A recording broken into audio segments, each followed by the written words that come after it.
Kedumim is a comfortable bedroom community in the northern West Bank built in the mid-1970s.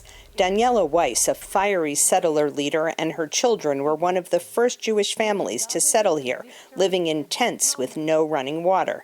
Today, she hopes President-elect Donald Trump will accept total sovereignty and annexation of the West Bank settlements without provisions for a Palestinian state. The president of the United States, who says to him, "I'm going to give you a present. I will give you sovereignty, but you will have to leave something aside."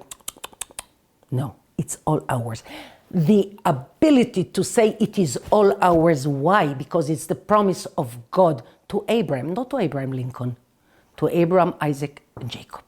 Israel's finance minister, Bezalel Smotrich, also lives here. He predicted that in 2025, Israel will annex what's known as Area C, the 60% of the West Bank that contains the Jewish settlements and is home to more than 500,000 Jewish settlers. The 2.5 million Palestinians live mostly in what's designated Areas A and B of the West Bank that are under the partial or full control of the Palestinian Authority. Israeli annexation of disputed territory was a feature of the first Trump administration's Middle East policy, which recognized Israeli control over the Golan Heights. Trump-appointed ambassador to Israel, Mike Huckabee, has long been a staunch proponent of Jewish settlements in the West Bank. Like the Israeli settlers, he refers to the territories by their biblical name, Judea and Samaria.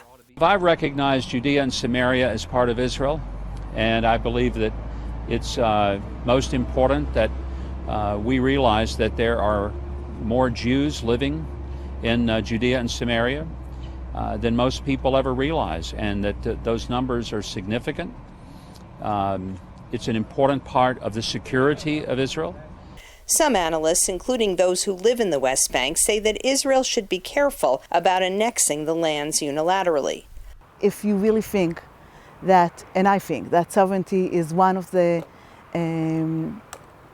thing that can make Israel really safe and can ensure her future, you have to do it wisely, and you have to do it hand in hand with the American administration.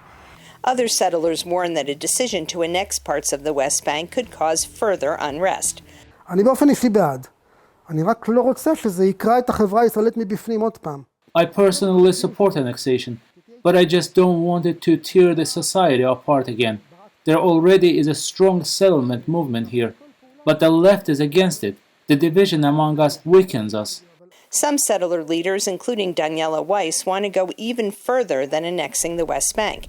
They say they are already preparing to rebuild Jewish settlements in the Gaza Strip, which were evacuated in 2005. Linda Gradstein, VOA News, Kedumim in the West Bank.